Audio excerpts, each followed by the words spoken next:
We're gone. Please proceed. Good morning, everyone. Oh, yes, I can. Good morning, everyone. Welcome to the November 7th, 2023 ESS Finance Subcommittee meeting. You have the agenda in front of you, and we will start with the October 10th, 2023 summary of the subcommittee actions. Did everyone have a chance to review them? Any questions or modifications? Hearing none, I will take a motion for approval of the minutes. Looks like Geraldine motioned, Sherry will second. All in favor say aye. Aye.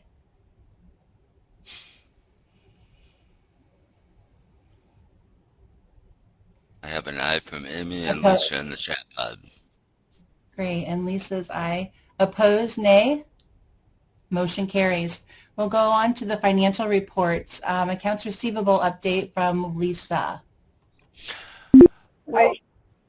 I'm sorry. Go ahead, Phil. Actually, I'm sorry, I did insert something that is not explicitly on the agenda, but just a gentle reminder that there are some changes in terms of office on the Finance Subcommittee.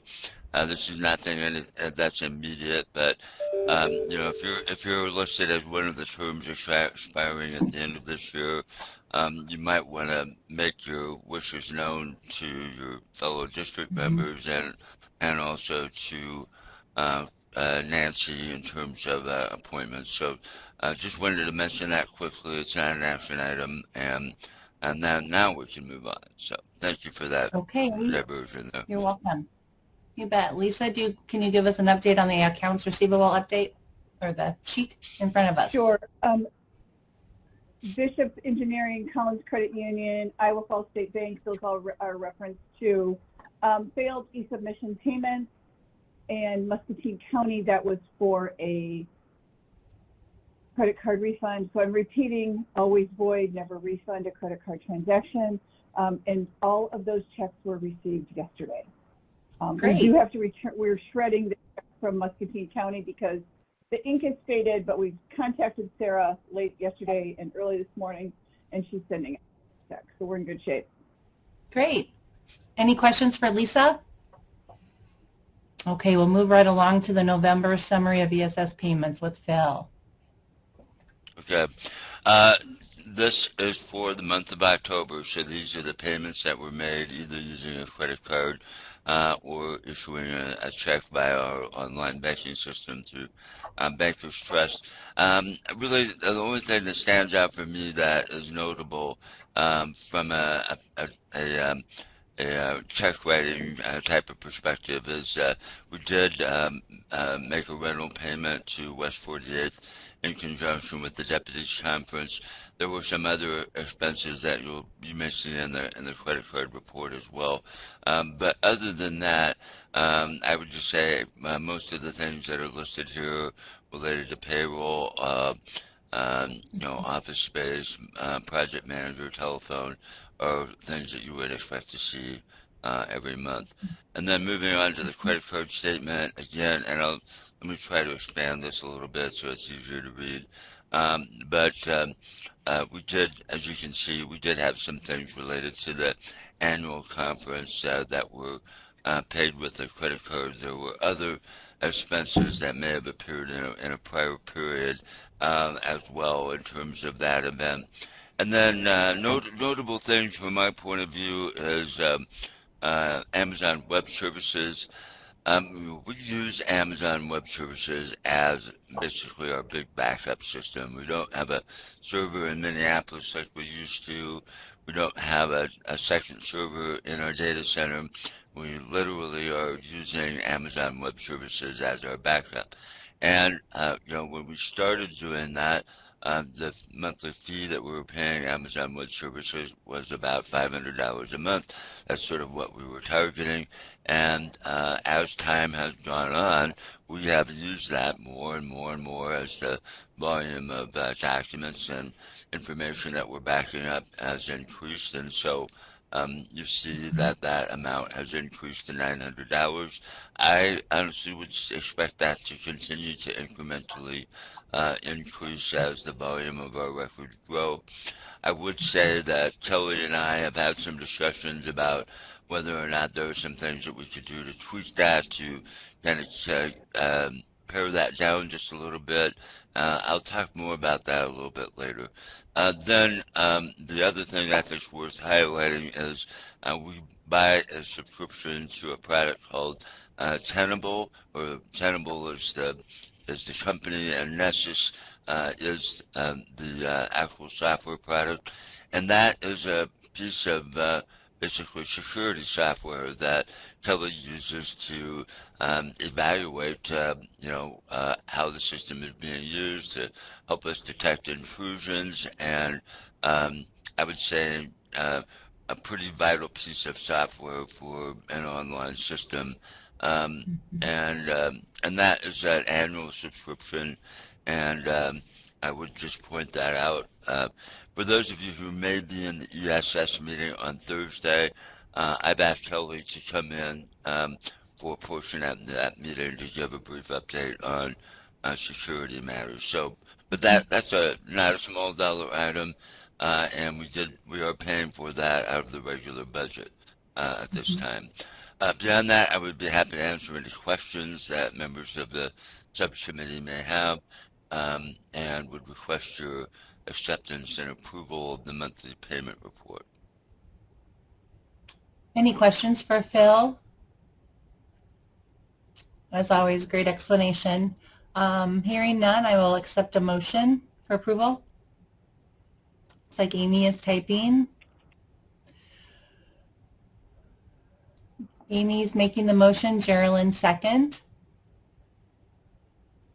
Any discussion? All in favor say aye. Aye. Aye. Opposed? Nay. Looks like we've got quite a few in the chat pod. Sherry, Lisa, Amy, and Geraldine, ayes. Motion carried. We'll move on to the Fund 255. Our favorite, right, Phil? Yes, that is correct. And this is just the monthly invoice that we submit to the Treasurer's Office to seek reimbursement from Fund 255. As I may have alluded to in one or more of the memos that I've written recently, ordinarily we budgeted for about $51,000 in monthly income from Fund 255, and we just simply haven't been able to do that because there hasn't been enough income coming into Fund 255 because overall recording activity has declined. So really since June, we have been seeking reimbursement for only one payroll a month, and that is just because we have a sort of an unofficial target of maintaining a balance of about $100,000 in that account, and we just don't think it's prudent to spend that all the way down. So that's sort of the rule that we've been guided by, and that does have an effect on revenue for the overall budget, which we've had to adjust to. I do anticipate that when we get to December, that we'll be submitting a reimbursement invoice for at least 2 payrolls. There are actually 3 payrolls in the month of November, and so ordinarily what would happen is we would look at that at the December meeting and then decide how much we're going to seek reimbursement for. I would project that we're going to be seeking reimbursement for 2 payrolls out of the 3 in November when we get to the December meeting.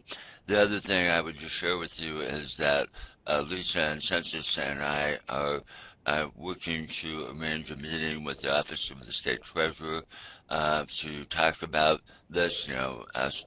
It's been some time since the last election, but we really haven't had a formal sit down with the Treasurer's office since then, and we think it's time that we had that, primarily because we are going to suggest to the State Treasurer's Office that instead of seeking reimbursement associated with a specific invoice, that going forward what we would like to do is simply draw down whatever the income is from the prior month from Fund 255, so that will be a little bit more stable and higher going forward. We will still provide basically expenses like the payroll costs to the state treasurer to validate that we're using this for legitimate expenses. I would also anticipate, sorry, I'm kind of going afield here, but I do want to disclose that we're interested in having a conversation with the state treasurer's office as to whether they would be open to the idea of changing the code and basically getting rid of Fund 255 and just having the counties send the money directly to ESS. And that would take them off the hook. They wouldn't have to worry about justifying how we're using the money and save them an administrative burden, and frankly, it would be easier for us too. So that is a topic of discussion. So anyway, more than you wanted to know, for this month, we're seeking reimbursement for one payroll in the amount of $25,921, and I would request your approval of that action. This is Stacy. It looks like Sherry's going to make a motion. I'll wait. And I will go ahead and second. This is Stacy. All in favor say aye. Aye.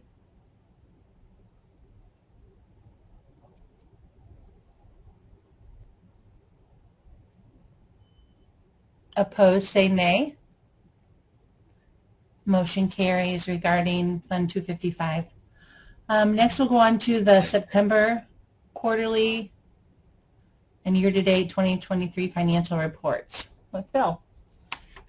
Thank you. So the ESS meeting is this month, and so we produce more than just a monthly financial report. We also produce quarterly and, if appropriate, year-to-date financial reports, and so I'm sharing that with you today.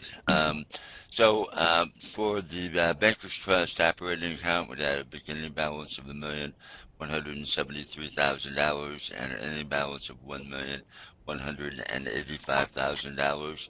I won't go through the entire bank statement, but it is there for your review if you wish. Credit to Kay, getting the reconciliations done. So the reconciliation report showed the cleared balance for the drawdown account, and then the cleared balance for the Bankers Trust settlement account. So that has been completed successfully.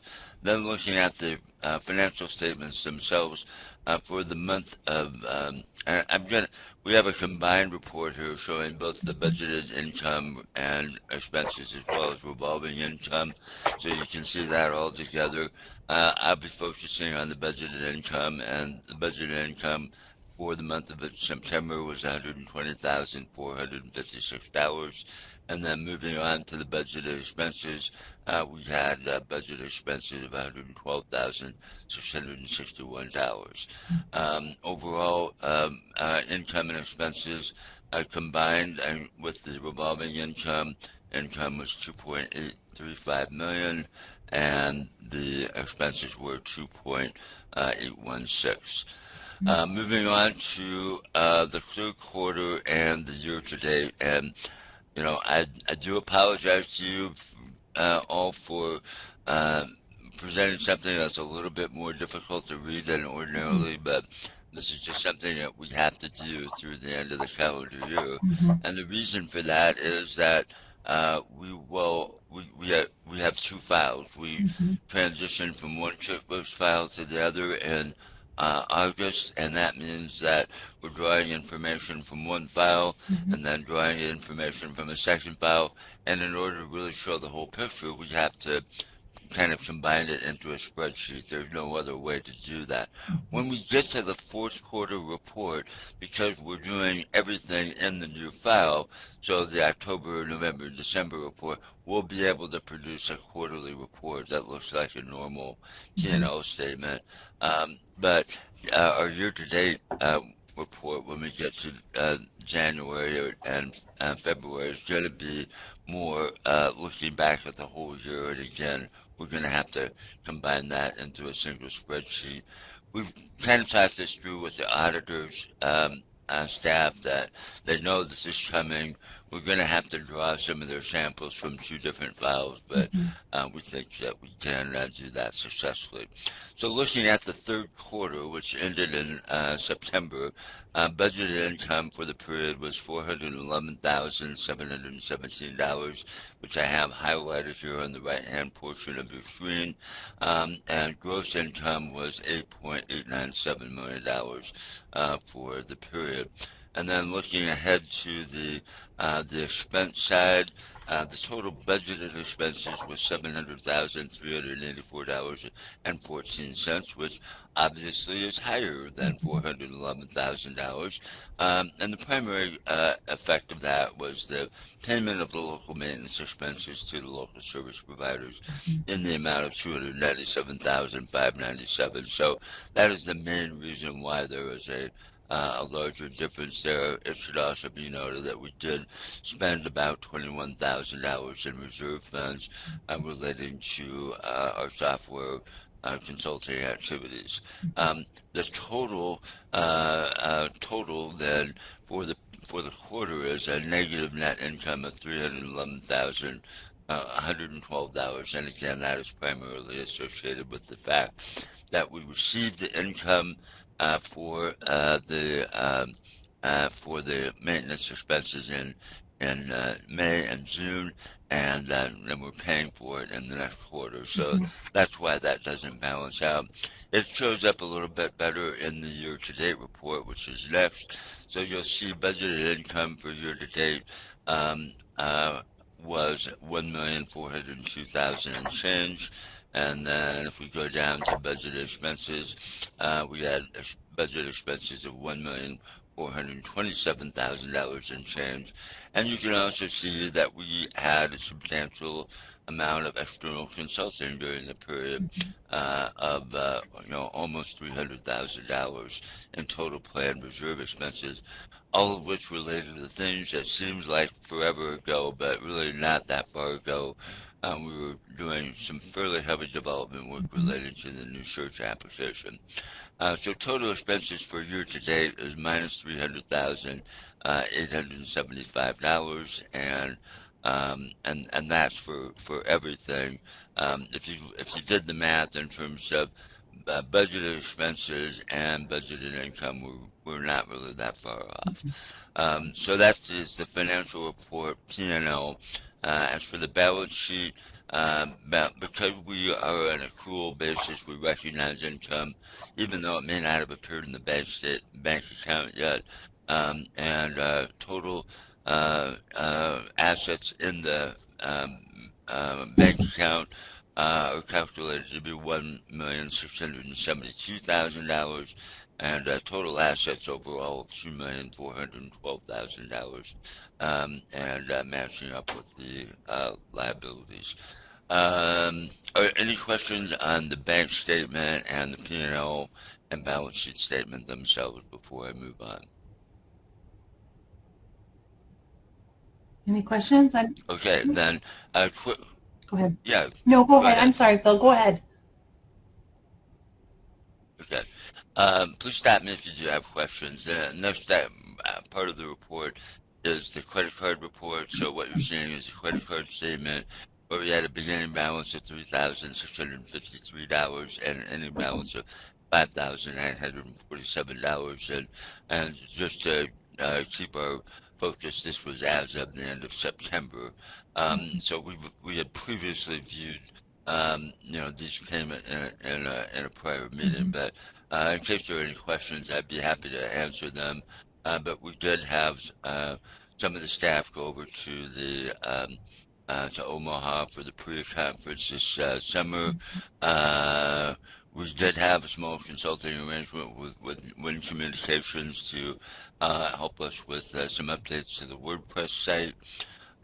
There are a number of expenses here that, again, are associated with the Deputies Conference. If you look at the bottom in terms of the tavern, pizza, hors d'oeuvres, and meals in conjunction with the Deputies Conference, those are listed there. And not to cover everything again that we did in a prior month, but those are the main things that are related, a lot of expenses on the credit card related to the deputies conference. The credit card was successfully reconciled. And then moving on to Fund 255, we had a beginning balance of $143,261.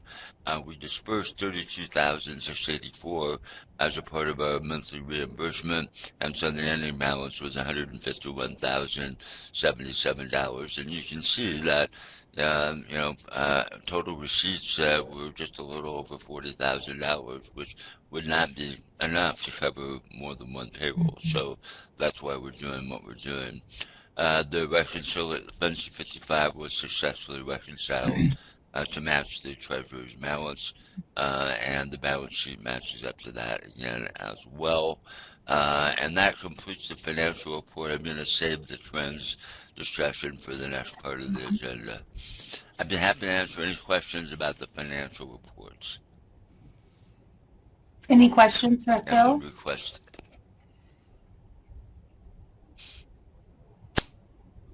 I'll take silence as no questions, so I will ask for a motion for approval. Geraldine made a motion. Do I have a second? Looks like Laura is seconding. Any discussion? All in favor say aye.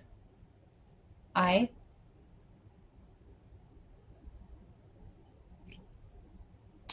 Opposed, nay. Motion carries. Now we'll go on to is this the juicy part? Is this the start of the juicy part, Phil? This is the juicy part. Okay. The juicy part, for sure. Okay, it's all yours. Okay. All right. Well, so this is, I just want to give a prelude to the budget discussion. And the driving issue with respect to the budget is that the 2023 income has been below income in 2020, 21, and 22. We have been more closely patterning off of 2019 pre-pandemic than we have the other years. And in the month of October, basically we had income from e-submission about the same as it was in both 2019 and at the end of 2022, which is when everything negative started happening in the real estate industry. It's a pretty close corresponding. And I would have to say, in terms of predicting the trajectory, what November and December will look like, I would say that is likely to follow that pattern, meaning that we'll likely have 25,000 or fewer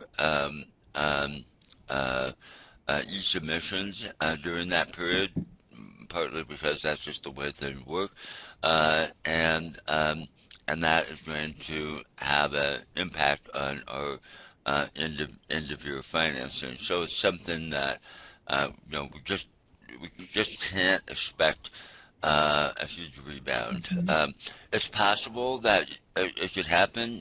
If you look back to basically that period of 2021 and 2020, we definitely did see an uptick in December as we approached the end of the year. That didn't happen this last year, and it is a bit of a guessing game as to what really will happen. So as we plan, I think we are compelled to plan somewhat conservatively in terms of our income. I have put together a couple of memos to you and the full ESS committee. The most recent one dated November 6th that details the thinking behind putting the budget for 2024 together and the budget amendment for 2025. Generally speaking, what we have done, and you'll see this when we get to the spreadsheet, is that we have tried to be maybe even a little bit more conservative than we ordinarily are in terms of projecting income, and then we're looking pretty much at everything in the budget line by line to see, okay, can we make a reduction there? Can we make a change there? What should we be doing differently? I hope you'll see that reflected in what we're doing. There are some things that just are what they are. And then some things that we have to account for that are higher costs. Software license renewals are going up. That is a reflection of inflation. Services that we receive and that we depend upon, they aren't going down in cost, they're going up. And so there are some things that we really do have control over, and there are other things that are just what they are. We have to accommodate them as best we can. Some of the discretionary areas that we have looked at, to me, the most obvious one is the education and outreach budget. In terms of promotional things, and there's travel. We've done seminar series and other things in the past. We have had memberships that we have dropped just because it's a tight budget, and you have to make some of those tougher discretionary decisions to make that happen. Once all that was done, when we went through everything line by line and said, okay, can we cut here? Can we cut there? Do we have to grin and bear it here? We did all of that. And then we said, okay, we're still looking at a budget deficit even after we all do all of those things, particularly as we're looking at 2024. And you say, okay, what else can we do? And in the previous communication I've distributed, and in this one as well, we're basically doing 4 main things to achieve a balanced budget in 2024.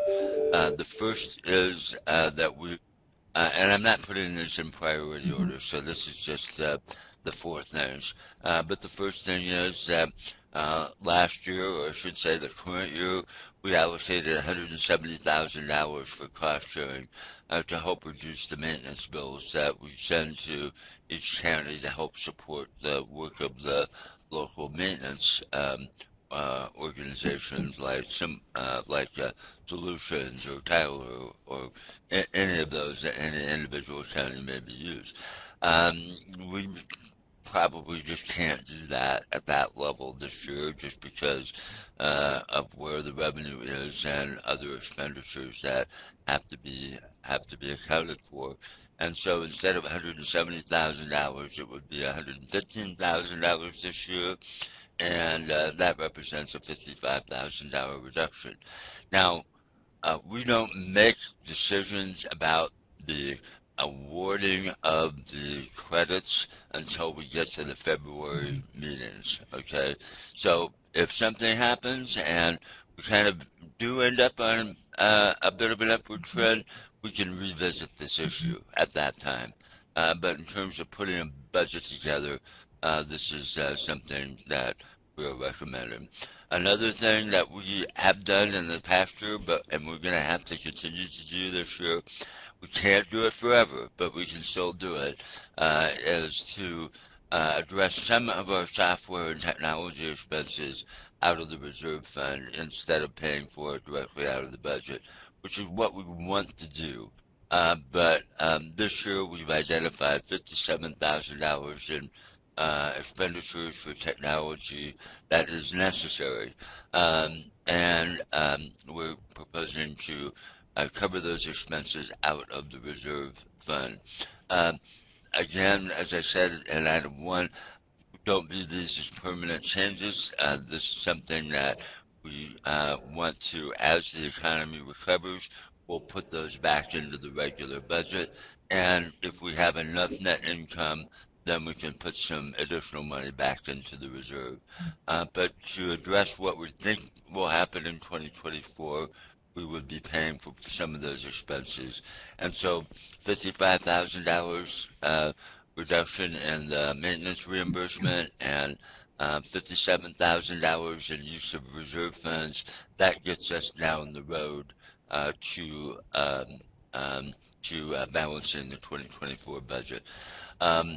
We are intending to implement a temporary wage freeze. So ordinarily, most of the members of the team would be eligible for a performance review and a potential increase. And certainly we have to recognize that inflation is a real thing for everybody on the team. But for a period of time, I think we need to defer action on those because human resources is a fairly substantial expense out of our budget, particularly when you look at the level of employment for our primary development team. Um, a, um, there is one exception to that, and that is there was one developer that I know you've spoken, you've heard me speak about this in prior years, that was hired at a very sort of junior level, and honestly, that individual has performed um, remarkably well. And really is principally responsible for most of the development relating to the update of our API for e-submission and also the update of our county upload API, which we're hoping to implement next year. That is the core of what Iowa Land Records is and does, and I believe that person needs to be paid at a comparable level to other members of the team. I think this is probably the last time we need to provide a bump, and we're kind of more into the usual performance review and inflationary type of adjustment. But I would make an exception for this individual just because uh, they are a valuable member of the team, and it's a competitive market out there. So that the budget recommendations that I've developed do reflect this. And then sometimes you do have to make difficult decisions, and one of those is that there is a position on our team that we're going to be shifting over to being basically a half-time position instead of a full-time position. Um, that is in our communications area, and that is something that we have discussed. We have been in conversations with the person that is affected by this, and we're going to do everything we can to be supportive, as we make this transition. But this is a necessary change to achieve the balanced budget. Uh, the other thing I want to highlight is that we aren't done in looking at ways to reduce our expenses. In recent months, we have issued an RFI seeking alternative space options to see whether or not we could identify a suitable space that would be affordable. And we've also issued an RFI to potentially change our IT services for how we support our devices here in the office and also support and help us manage our Office 365 system. Since we we're doing that instead of having a server in our office. So we kind of moved our administrative functions more fully into the cloud with this. But there are different service providers out there that potentially should support us differently or maybe even better than our current providers. So we are actively exploring that. I would put an asterisk by this and say that based on a review so far of some of the proposals that we received, I'm a little bit less optimistic that we can do things less expensively. This is not something that is for free. I know you think, oh God, what are they doing? But the market is maybe more challenging in that area than we originally thought. We are in the process of reviewing our payment gateway services.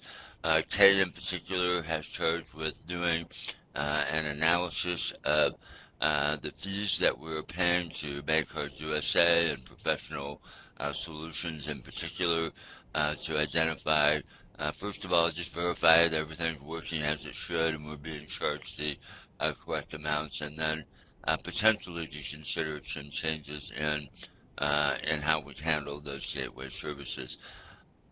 I don't want you to get carried away with this, okay, and start any rumors, but one potential change might be to change the service provider from our point of sale system to somebody else, um, and um, and so that type of thing is on the table. It's not going to get resolved by January. This is something that is going to take us a while to review, but it is something that we're doing. And then the last thing I think is noteworthy that we're doing is that we're going to review our redaction services. We've worked with CSI for many years. They've been a very good service provider, but and I'm not saying this is an issue, except that it's a consideration, I would put it that way, that they were recently acquired by Tyler Technologies, and we aren't exactly sure what the effect of that change is going to be on our redaction service. Also, it's a fairly sizable monthly expenditure that we're making for redaction, particularly as you look at forward file documents. The incidence of PII has really gone down significantly. Do we need to make that expense in the same way that we've done in the past, or are there some things that we can do to fine-tune that so we're not paying quite as much, or maybe even consider internalizing that PII review going forward? So again, this is not a short-term, easy, quick fix, but it is a potential thing that could help save us money in our budget. So that's kind of the framework for how we're approaching the 2024 budget. I know not all of you are in every loop of communication. I can say to you that we have had some fairly extensive discussions with the County Recorders Association Executive Board about these changes. And I will let them speak for themselves, but I think that we have done our due diligence with the association leadership to verify that this is probably going to be a doable approach for 2024. We have 2 months left, actually less than 2 months left in 2023, and as I reported, at some point back, I sent an email out to, maybe it was the association leadership, I forget exactly who was in the distribution list, but not long ago we were looking at maybe a $45,000 budget deficit ending this calendar year, just because of the direction that things are going. I believe that we have done a lot to mitigate that with our belt tightening in recent months. But still, as we look at the end of 2023, I think that is almost a certainty that we're going to have at least a small budget deficit for this year, just because we don't have that much more time to recover or adjust.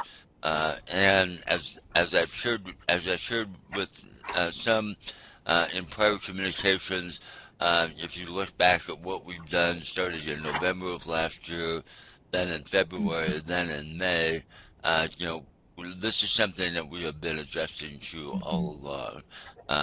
We started out with a much higher revenue projection when we made the projections last November, thinking we were being conservative, and it just turned out to be even more conservative than what we thought it was going to be. So we have made ongoing adjustments, and this is just where we are at this point in time.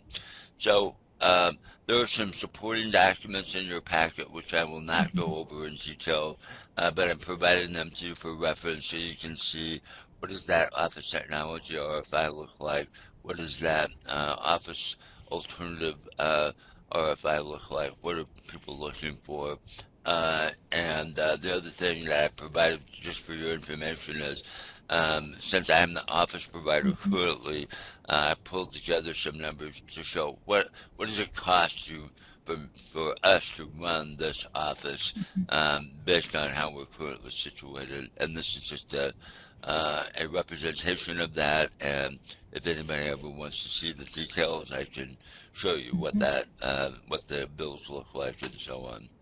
So that is the background, everybody.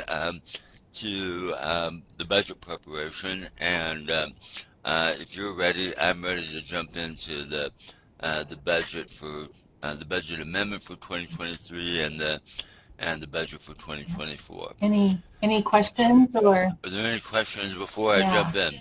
Everybody good? Okay, here we go.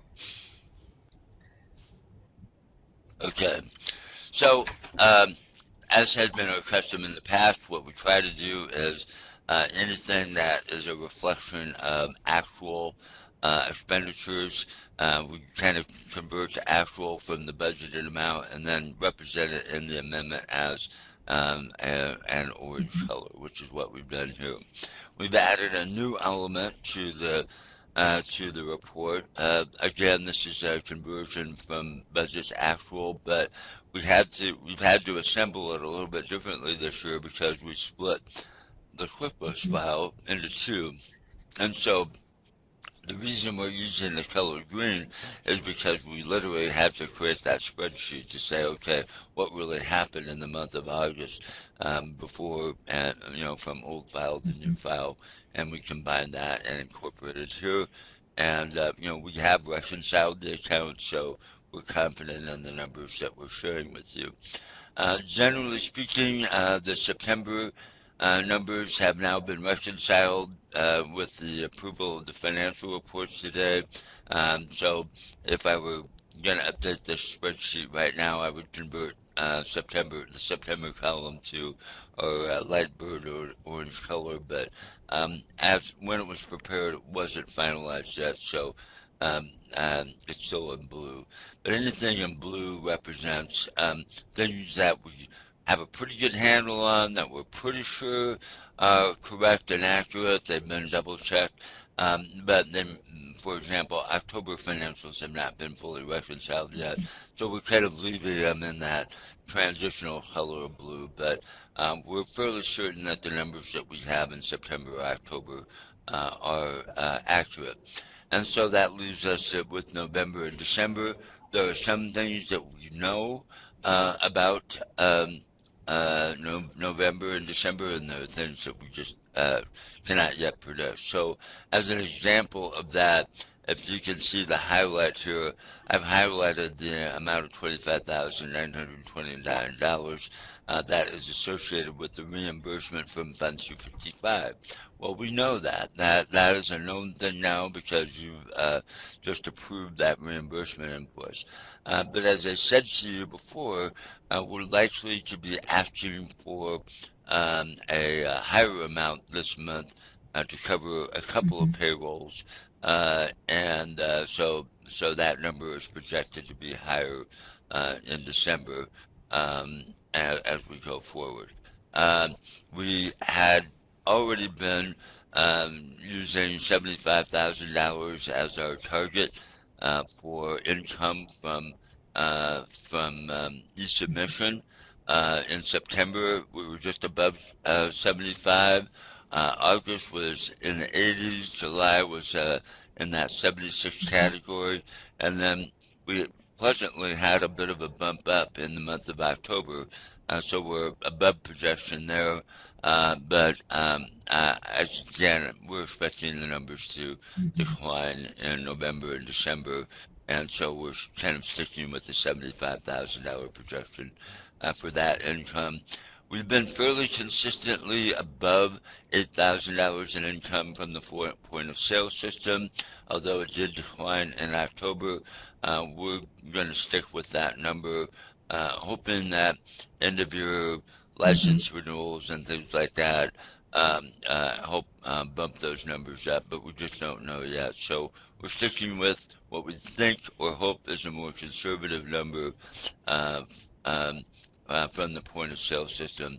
The item that is on the line above, and I'm going to maybe just reduce the size of this a little bit so you can see the columns on the left, but the item in the above the point of sale system, that is actually associated with income from our provision of payment services to Lynn County for their online renewal system. and you can see we had income from that of a little over $300 in September. It fell back to $140 in October. We're projecting maybe $125. This is not a big source of revenue for us, but we're projecting some income. When we get to 2024, you'll see maybe what I intend to do with that as well. So overall, we're projecting at this time income through the end of the year to be $1,753,000 and change compared to where we were the last time we amended the budget, which was $1,850,000. So that's a $97,000 swing in income during this period. Then on the expense side, same thing. Things on the left were done. They were converted to budget to actual. Same thing for the green column. That we just had to assemble that a different way. These are actual numbers, and we're highly confident in the expense numbers in the columns that are labeled blue, and then the unknowns are what are the expenses going to be in November and December. There are some of these things that I would just say they are what they are. In terms of the software that we use for accounting, that's not really expected to change. We have agreements with Rich Gentry for legal services that are not likely to change. We have a pretty good fix on what the HR costs are for them, and I had a bit of a reduction last month just because I was out for some treatments, but I expect that to be the same. And many of the office operations and others are just what they are. And then as you can see, we have made quite a few adjustments in the education and outreach budget, except for some core things like MailChimp software and so on that really we have to do in order to have a newsletter or things that we can use to communicate. And then running down the list here in terms of the staffing for Lisa, Census, our software development team. As I indicated, I do have some adjustments for one of our positions, but generally speaking, we're implementing a wage freeze.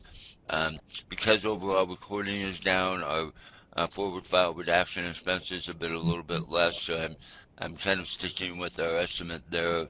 And there is one change here that I want to highlight for the data center and hosting services, and that is that we have had some serious issues with our firewall, and primarily that has to do with the fact that our backup has not been working, and we really had to seriously consider alternatives to a very vital element of security for our system. We are moving forward with a conversion from our own firewall equipment to a firewall as a service to be provided by our host at Light Edge out in Altoona.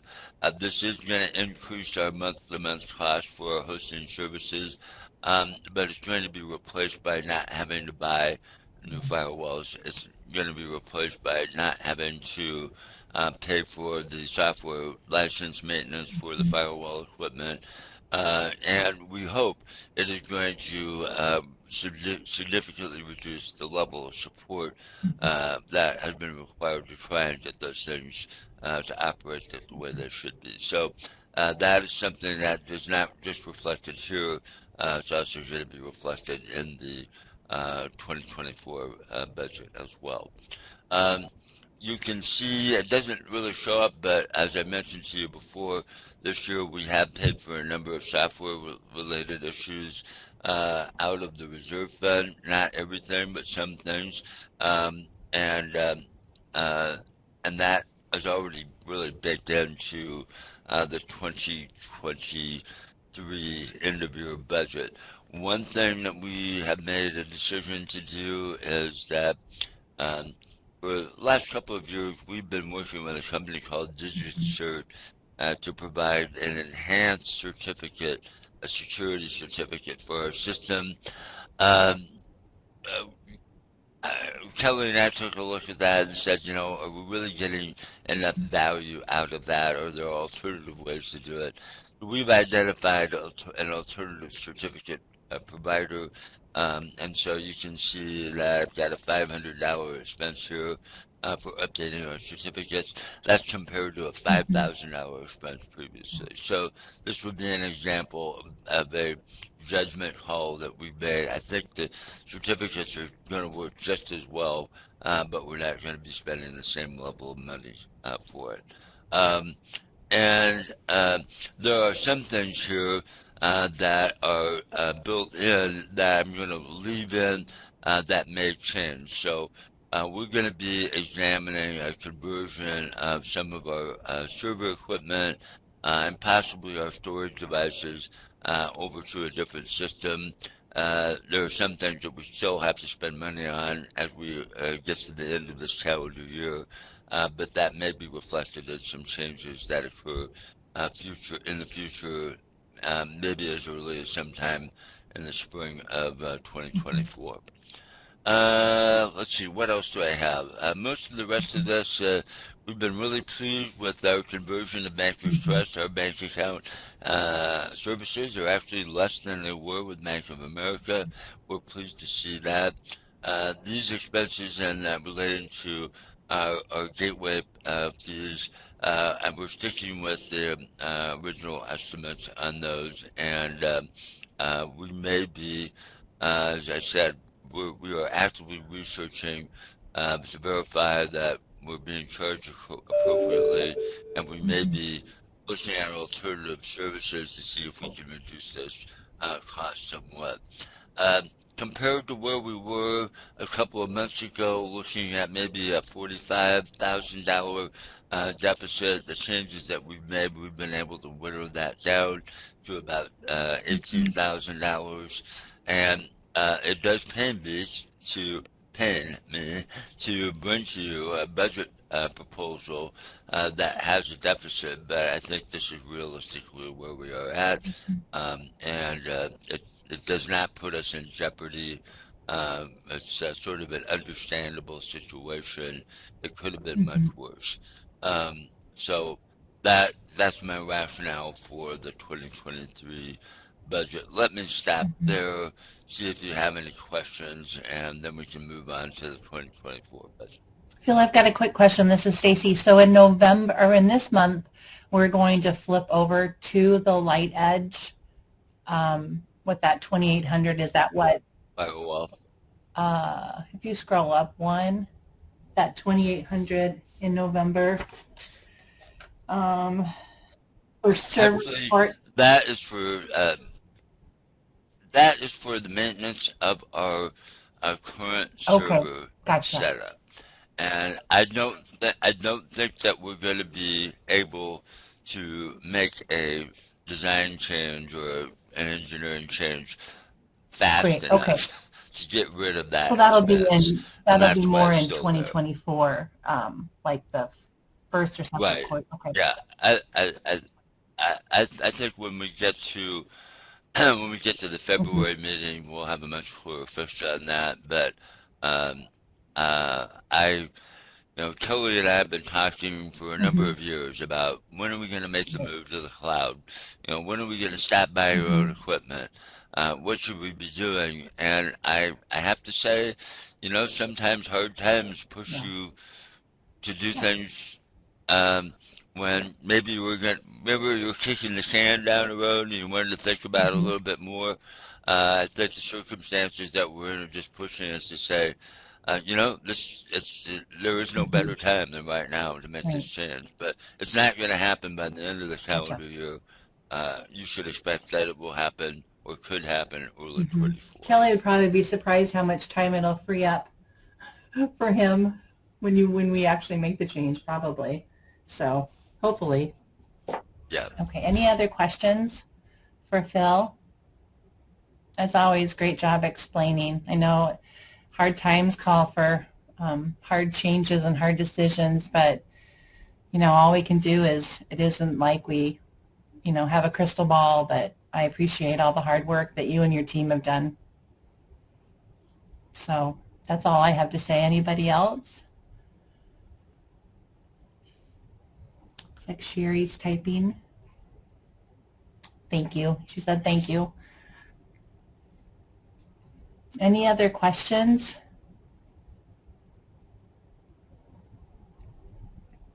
You must have done a great job explaining, Phil. So I would go ahead and take a motion for approval. I'd leave it to you, but if you wanted to combine a motion for sure. both the budget amendment, that would be perfect. Does that sound okay to everyone, to wait and do a motion for both the 2023 amendment and also the proposed 2024 budget? I think we'll go ahead and do that. Yes, everyone's saying yes. So, okay, go ahead, Phil. Okay, thank you. So let's, everything's in blue here because it was just my method of kind of going through every line item and say, okay, is that right? Are we done with that one? And so there's no other meaning than that to the color coding. Then you'll also see some gold type of color coding relating to a few of the months, and I've only done that to highlight that that is the month when there are 3 payrolls. So it's just a way for us to try to predict what our cash flow is going to be in any particular month. We have 26 payrolls a year. Obviously, you know, there are going to be a couple of months that have 3 payrolls in them. For next year, it's going to be in May and November based on our payroll schedule. So that's the only reason for that. You have here, looking at 2024, you can see and highlighted in red is the negative number of $115,000. That just represents the credit amount. And basically, if you looked at it, how much would we, if we didn't have a cost-sharing credit system, how much would the invoice be to every county? Well, we expect to pay the service providers over $311,000 next year. And so the credits just simply reduce that amount of income so that it is, you know, it is reflected in our budget figures. Let me go through the main items. First of all, I am looking at the on-demand service fee, which is what we call the payment system that we set up for Lynn County. I'm not looking really for any income in the first half of the year. If there is income, great, we'll take it. But it just isn't anything predictable. And I did put in some income figures for the end of the year because I know that the renewal system, you know, does take place at that time. So I'm just going based on what I know to be true and not getting too optimistic with that. On the point of sale service fee, basically what I did is I went back and looked at 2023 and said, okay, what was our actual experience in most months during that? And I have adjusted the numbers for the month to more or less correspond with what our experience was in 2023, but rounded to round numbers. So this is a projection of what our expected income would be from the point of sale system. For each submission, I did the same thing. Looked at it and said, okay, what do we expect to have happen in each submission this year? And I hope I'm pleasantly surprised, but income from each submission service fee, you know, ranges from $57,000 in February to a high of 91 in June, which is typically, you know, the biggest recording month of the year. Again, trying to basically mirror what we experienced in 2023. Tell me if I'm wrong, but I'm not expecting 2024 to be any worse than 2023. and I am not expecting 2024 to be better than 2023. Basically, we're using 2023 as our guide, and if it turns out better than that, great. But you know, when we started out putting the budget together for uh, 2023, back in November of last year, we were projecting $85,000 a month in income. And then in February, we quickly moved to 80,000. And now we're in the final quarter, and you know, we're looking at 75,000. So I think these are, if there is such a thing, it's a more realistic estimate of revenue from each submission in the year. Stripping down to the expense reimbursement from Fund 255.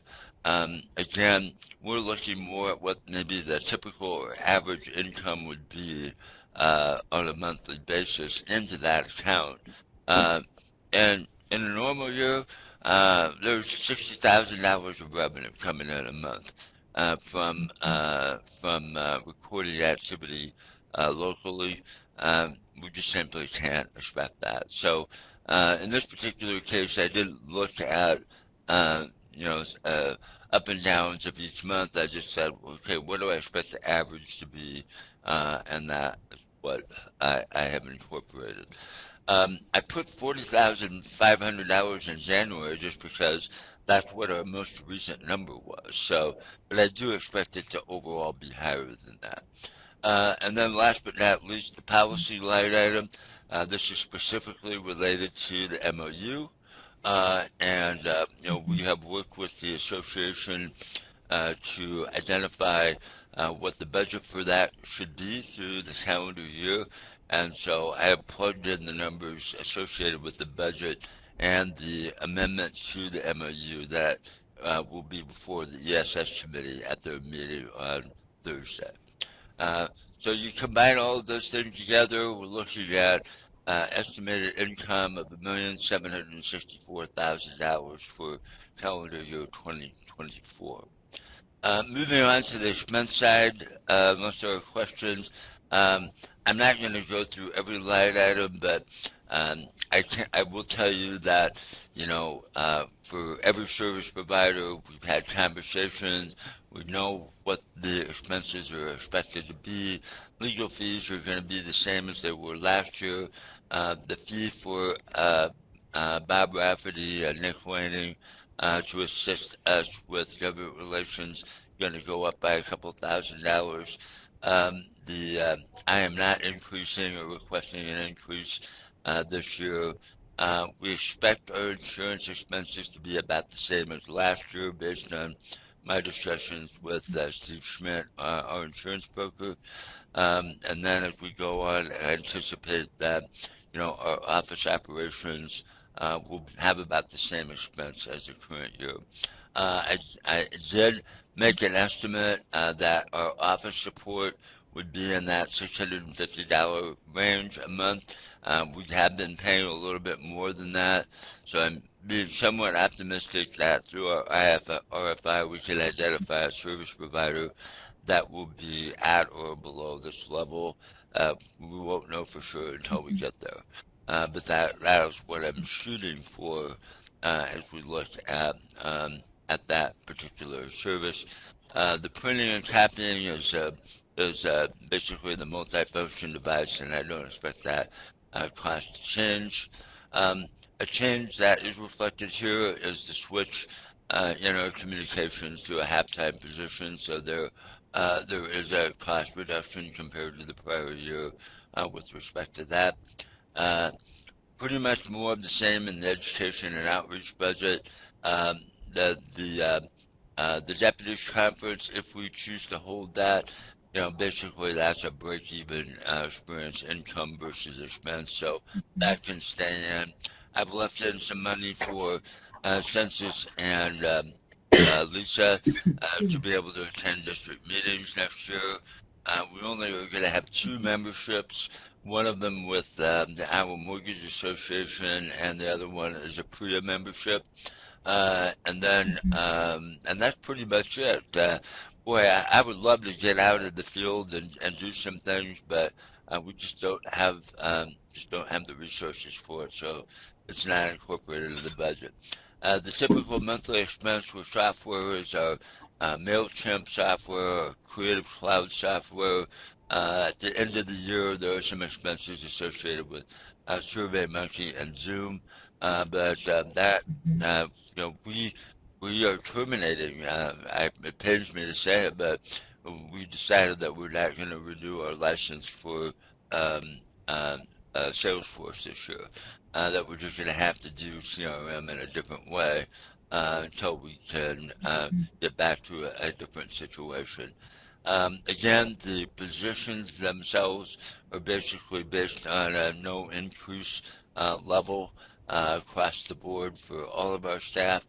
When we get to February, and if things seem to be heading in the right direction, then we can revisit that. I highly value all the members of our team. I want them to be fairly compensated, but we're all going to just have to tighten our belts during this period of time.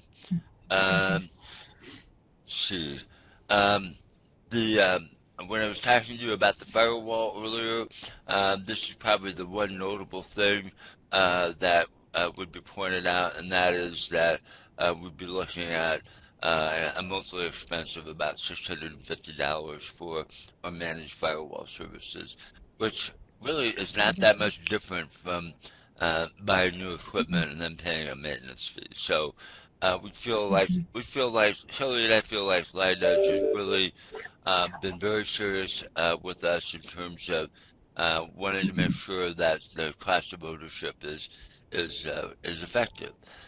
You'll see here that I did provide for some anticipated monthly increases in Amazon Web Services. That assumes that we don't provide an alternative, but we have to have a backup. We're not going to not have a backup of our system, and so I have budgeted accordingly, hopefully conservatively in that area. The items that are highlighted in the burnt orange in the software license maintenance area are things that are eligible. They're a little bit higher ticket items, and they are appropriate for consideration as far as paying for them out of the reserve fund. So if you want to know where I came up with the $57,000, it really is associated with that set of items. So the things that we would be deferring and paying for out of the reserve fund at the beginning of the year would be the license renewal for our Prism software, which is what we use in e-submission for stamping and image viewing. There is a piece of software called JetBrains that is used by our developers. I have zeroed out the item that we would ordinarily be purchasing related to system equipment that is primarily related to our internal storage device. That would be paid for by the reserve fund. If we decide to move to the cloud, that expense might go away. It would just be substituted by a different monthly expense for having an alternative system. DB2 is roughly a $10,000 a year expense. We would pay for that out of the reserve fund this year. And the item that is referred to as SUSE, sometimes referred to as SUSE, that is software relating to our operating system, our Linux operating system. And that is something that we would pay for out of the reserve. There are other things that could be paid for from the reserve later in the fiscal year. I guess if there was a rationale for it, I just said we don't need to go that deep. We're able to achieve a balanced budget with these items, and I tried to, as best I could, balance out so that most of it didn't come from cutting the cost share credits, and where most of it didn't come from paying for internal expenses. I tried to balance that out as much as I could, and then considering the change in the cost associated with one of our positions. That's how we ended up. So it's not a huge net income, but it is balanced, and that is we're projecting with this budget expenses of $1,763,000 this year, with projected net income of a whopping $378.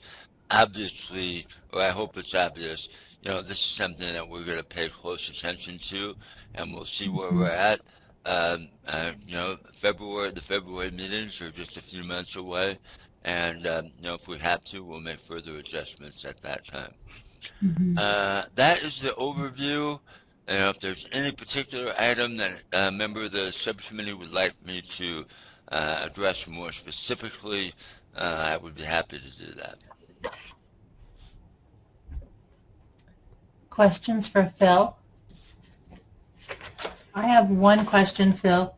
On page 2 of the proposed for 2024, the numbers over to the right, the 22,100, are those the amounts that were proposed that we took out, like the burnt orange? Those Right. those are attributed to those. Okay.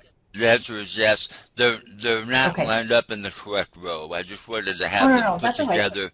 But if you look at it, AccuSoft is a $22,100 Yeah. cost. Yeah. JetBrains is a $2,000 cost. The system equipment is $14,000. So if you go left to right of what appears where, Sure. that the items that are highlighted and labeled 0, they're the same things as what I have in this far right hand column. Gotcha. That makes sense, but that helps because you kind of add them up and Yep. $60,000. So okay, that was my only question. Yeah, those were taken out, Nancy, right? She had a question. Those were taken out, correct? Yes.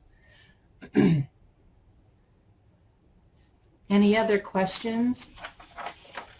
When I was reviewing this, I'm sorry, I'm not trying to hog the mic, but when I was reviewing this, Phil, I put a note on the proposed. Is there a way we can get more revenue for the online renewals implementation, like something that Lynn County has done that maybe other counties can fall in line, which will not only help a little bit of the revenues, but also that we can start competing a little more with the DNR, because I know a lot of people are doing those online renewals through the DNR, and that all of that money is going, well, the small $2 writing fee is going to the DNR instead of staying within the county. So I think that's something to really look at, and maybe if other counties are interested in doing that, this next year may be the time. I don't know how much work that would incur for, your developers to do that, but that was just my only comment. Sure. Definitely, in the potential for generating some revenue, that would be there. We're not getting a lot of revenue from Lynn County right now. I think we kind of went into it thinking, they're a member of ESS. They asked for our help. Is there a way we can help them? And we figured out a way to do it that was mutually beneficial. But we're not really generating a lot of net income about it. Now, the only thing they're using it for right now is their online renewal. But now that we have set it up, Lynn County can use that for other online services as a payment system. And so there could be some increase in net income. Ordinarily, when you set up a system like this, you're not just charging a percentage of the transaction. You might be adding in $1 or $2 convenience type fee. And if we were doing that, we would generate a little bit more money, but we chose not to do that because we were doing it as a partner with ENS. What Lynn County has done for us, which we haven't taken advantage of yet, but they committed to share their software with us, which means that if we decided to set up more of a ESS level renewal system on behalf of the participating counties, that would give us a leg up on writing the software to do that, because they're essentially giving us permission, to copy what they did. and really only asking us to give attributions and credit for them to do that. So our software development cost wouldn't be as high, but we would still have to make an investment to build the system. And that could either be done by our internal developers, or it might be something that we hire lean techniques to help us with it at some point. I would say that we're still evaluating, what our capacity is to do that. And I think the other factor is that probably the soonest that we could have anything up and operational would be in the fall of 2024. Nothing that I could just turn it around and make that. But we would really like to do it.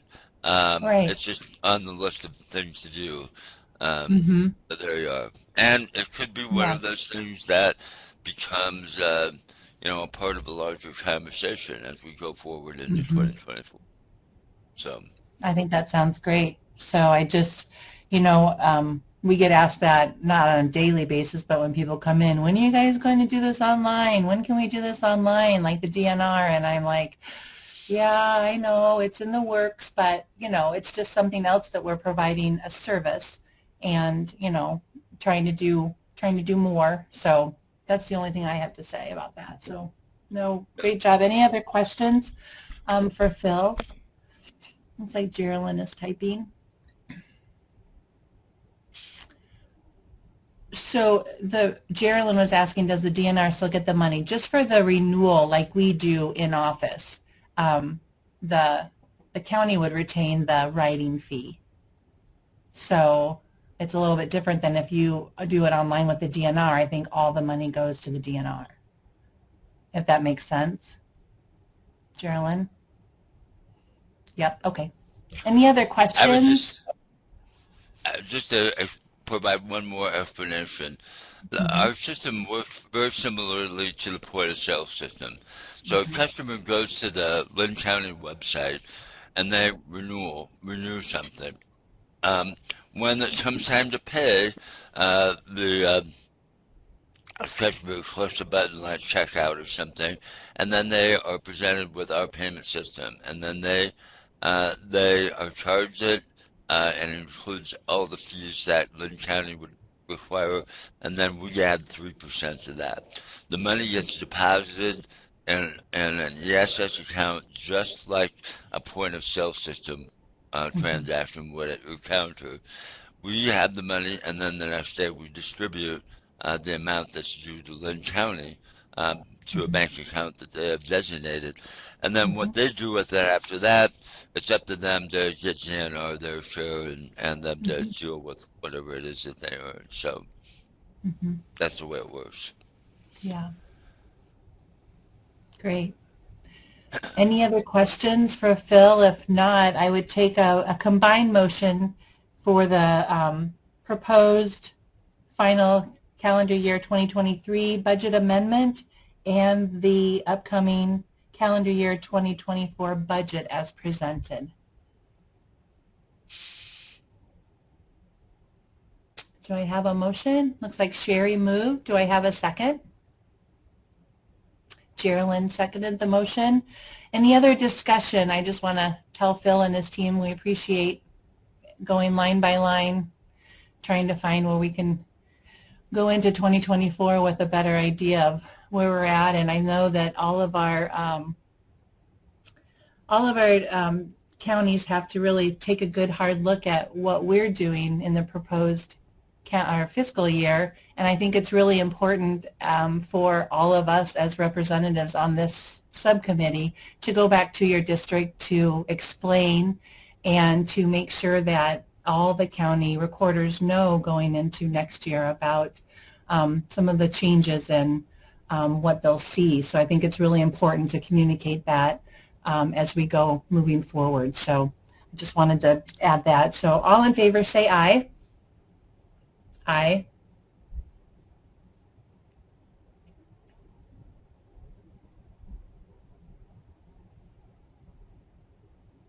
Opposed? Nay. Oh, we got Jamie. Opposed? Nay. Motion carries. Okay, moving on to the 2024 meeting calendar. Did everyone have a chance to look at the proposed calendar for next year? Um, if you'll permit me, I want to say one thing about the budget before we totally leave that, and that is I want to acknowledge the discussions that we have had recently with the executive board, with Nancy and you and Megan and Lisa Kent and all the people that participated in that. I would just share with you that some of the conversations that we have had have not been easy conversations. This is not something, some of the things in here, have not been taken lightly. And I mean, they've been taken very seriously, and I just would give recognition to the executive board for being a part of the conversation, because the big things that we have done to kind of get to a balanced budget are things that we definitely talked to them about, and I think have some mutual understanding about to go forward. So I just wanted to express appreciation and acknowledgement to the executive board for helping us get to this point as far as the budget. And then just an introductory comment, and I don't know if you recall the email that Melissa sent, but one of the things that brought us to make a recommendation to put all the meetings on Thursday was because she and actually some others sometimes run into a conflict with supervisors meeting on Tuesday morning. And so the idea of moving to Thursdays, which if you follow the schedule would still be at 8:30 a.m., was to kind of ease up on that pressure, make it easier for people to participate. Melissa came back and said, well, another alternative would be to, maybe still be able to have meetings, but maybe later in the day. And say 1 o'clock or 1:30, something like that, instead of meeting at 8:30 a.m. And I just want to make sure everybody understands what our position on that is. And I would say we are Switzerland, okay? Whatever you want to do, we will do. So if there's a desire on the part of the committee to switch things up and change things around, we can accommodate that. I think originally the idea of having an 8:30 a.m. meeting in the morning was just okay, it's the start of a day. Let's get it done with and move on.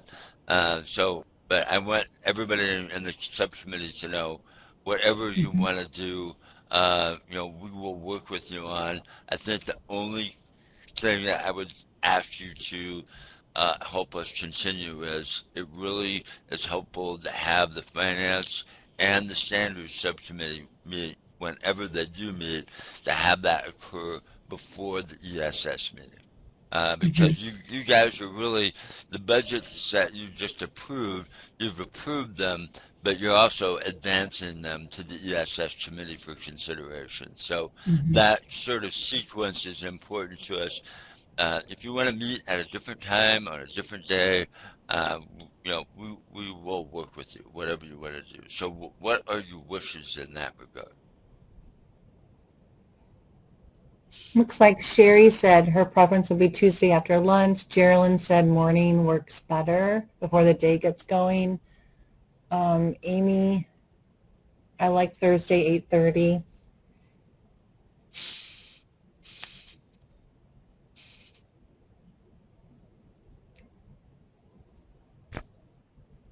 I think the majority likes the 8:30 on Thursday. I'm flexible. Looks like Sherry and Kelly are typing.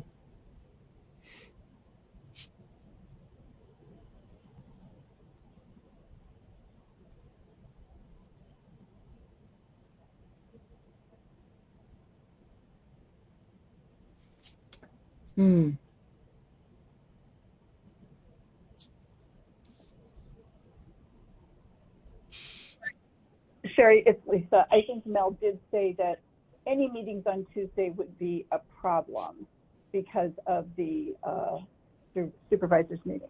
Okay. So, but I mean, if ESS is virtual only, I'm not making any predictions. They don't start until 10, so potentially the supervisors meeting is over. I'm uncertain of the schedule.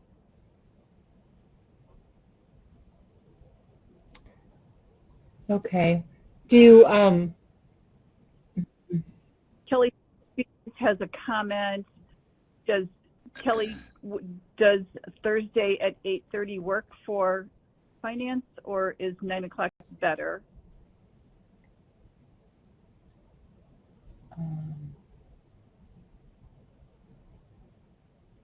let me ask a quick question. Phil, for your team, does the extra 2 days at the first part of the month help you get a little more time to get stuff together? Well, technically speaking, we should be able to get it done earlier because we're talking about looking at the previous month's reconciliation. That said, life being what it is, having a little bit of extra time at the beginning of the month that does help us in terms of preparation. So, but again, if you were to say, hey Phil, go back and look and see if you can more consistently hit the first week of the month instead, I certainly would take a look at that. It might have an effect of kind of a cascading effect on when the ESS meeting is held, but we're here to serve you, okay? So you tell us what you want to do and we'll make it happen. Based on the chat, I would say the majority is moving it to the Thursday as proposed in this calendar, and honestly, we could decide on 8:30 or 9. Honestly, it doesn't matter to me. I know Kelly would like 9. Amy said she's okay with 9. Is everyone else okay with 9 o'clock in the morning? Laura's typing, just moving it to 9. I want to make sure that all of you guys have a voice. So let's just go ahead and go with the proposed calendar for 2024 at 9 o'clock. And then if we need to adjust, we can do that. And then will that give you enough time for, you'll kind of sandwich in the other meetings, Phil? Yeah. Okay. We can, so if you, here's what I understand, the consent of the committee is Thursdays at the calendar that is presented to you, but to hold the meetings at 9 a.m. instead of at 8:30 a.m. And I know that we could accommodate that. Okay. That's no problem for us. Okay. We will go with that. So can I make that in the form of a motion? Do we need a motion? That would be great. Okay, I will so move. Do I have a second?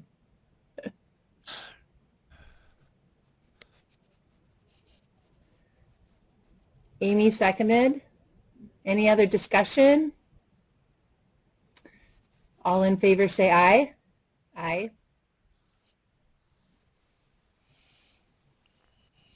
Opposed? I'm waiting for Sherry, sorry. Opposed, nay. Motion carries. Thank you very much, everybody.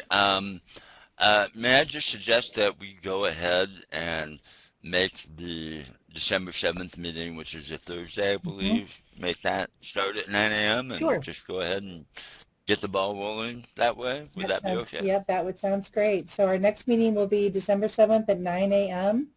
I want to just appreciate all the hard work, Phil and the team, and all of you that are willing to serve on the committee. So I hope you guys have a really good day, and that's about it. Thank you, guys.